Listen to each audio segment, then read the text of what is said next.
僕はこの世界で楽しく気ままに冒険したいだけなのに。3人で体を寄せ合った日々が忘れられません。私もあの夜が頭から離れませんわ。あの夜、体を寄せ合った日々。カイ君、少しはわきまえなさい。 Source: The Aristocrats' Otherworldly Adventure. Welcome back to AniRecapz. Like and subscribe so you never miss our quality uploads. The story starts with a Japanese teenage boy, Shinya Kazuya, walking home while feeling quite hungry. As he passes by a convenience store, people run out, screaming. A pair of girls in kimonos rush past, but trip and fall on top of each other.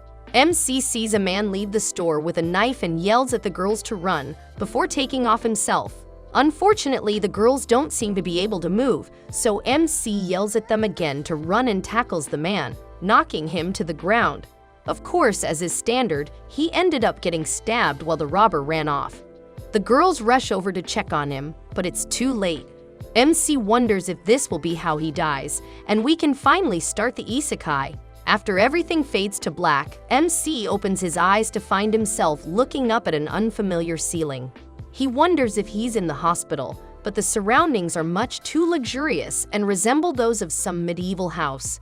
And indeed, as he looks around the room, he notices a maid cleaning a flower pot who tears up and runs over to him, calling him Master Kane.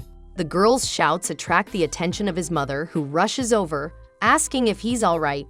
MC has no idea what they're talking about until he sees himself in the mirror, causing him to freak out. He's now a young boy. While Kane exclaims, "Who is he?"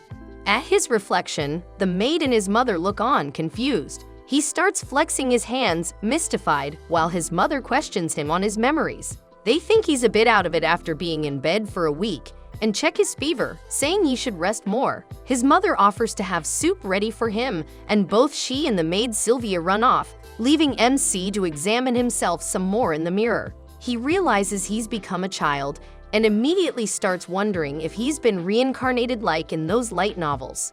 Showing some impressive presence of mind, he starts exploring his surroundings, checking out the room and seeing if everything's all right.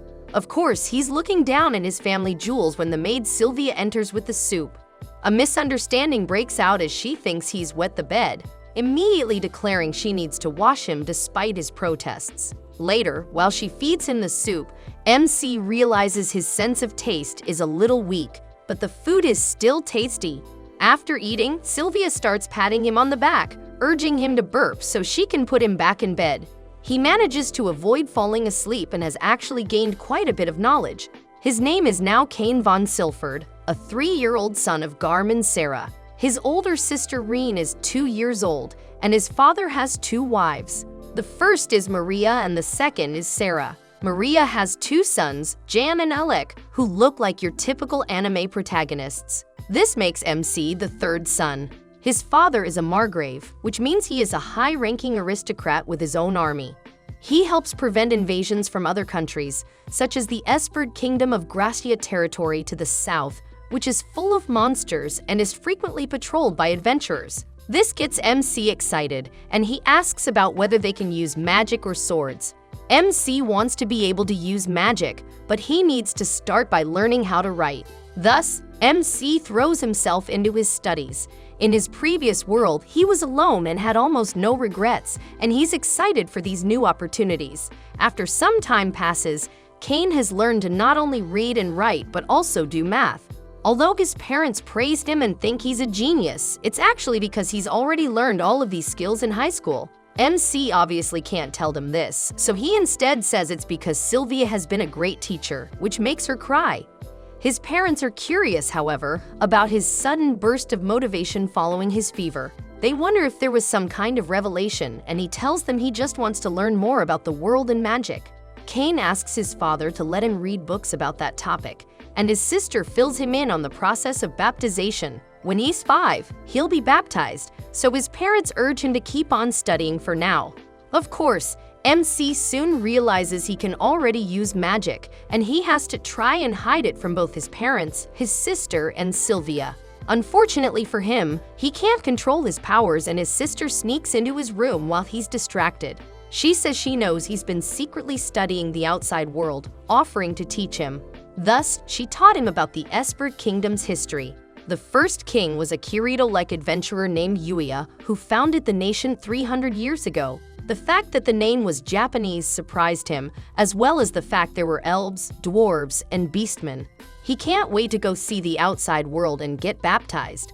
Thus, the years pass and Cain is now 5 years old. His parents are waiting for him to go to the church, and everyone exclaims how cute he is. Thus, MC sets off with his family into the outside world, taking a carriage through the city and seeing plenty of old buildings, soldiers, monsters, and magic. He asks her sister what it's like to have status magic, so she demonstrates by pulling up what is essentially a video game character profile and showing him her stats.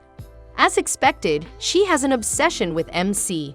When he says that aloud, she makes an embarrassed noise and quickly closes the window. Cain changes the topic, saying he's impressed his big sister can use 3 types of magic. His mother tells him this is because she was given the blessing of the god of magic at level 2, and his father further elaborates, telling him there are 1 to 5 levels of magic and blessings. The higher the level, the higher the quality of the person themselves. Blessings are very useful for the amount of magic power and skills needed to activate the magic. This blessing comes from a god, which is why it's their custom to be baptized in the Marinefordine Church, which is their religion focused around 7 gods. They enter the church, and MC's family kneels before the priest, who offers a solemn prayer and requests their blessing from the gods. A blinding light appears, making everyone look away. When MC opens his eyes again, he finds himself in front of a table of those 7 gods who have apparently summoned him to the world of the gods. They've been waiting for him and seem to know his previous persona, Kazuya Shana. The god of creation, Xenom, addresses him and introduces him to the god Lime, who controls the cycle of life and death. As is standard, his death in his original world wasn't planned like that. You see, even if MC didn't do anything, the man with the knife would have tripped and fallen and been quickly subdued by the people around him. In other words, he did something completely unnecessary and actually got the murderer charged with murder since he accidentally killed MC. Lime is quite direct, and MC starts to cry, questioning his own existence after having fallen in such an unnecessary and rather foolish way. Where have I seen this before? Another isekai? No way. The god of death reveals to him that the god of earth had asked to reincarnate MC in this world, since he had died for such a noble yet hopeless cause. MC's memory was supposed to be sealed, since the memory of breastfeeding and diaper changing would undoubtedly prove quite traumatic. Cain doesn't seem bothered though, and is glad he was able to use his memories to allow him to live a very happy and fulfilling life with his parents and sister. He was able to quickly learn what he had to, and get through his studies much easier.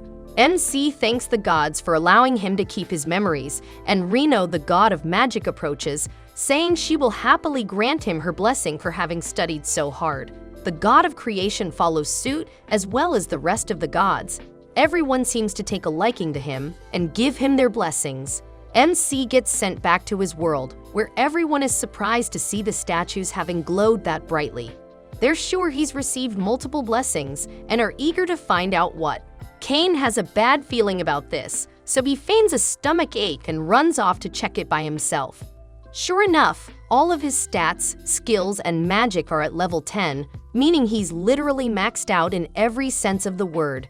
Even though it's usually level 5 at the most, the gods seem to have done something funny with him. He needs to hide this, since it would be really awkward to explain to everyone. Thus, using a gift from the god of creation, he modifies the look of his stats to conceal his power.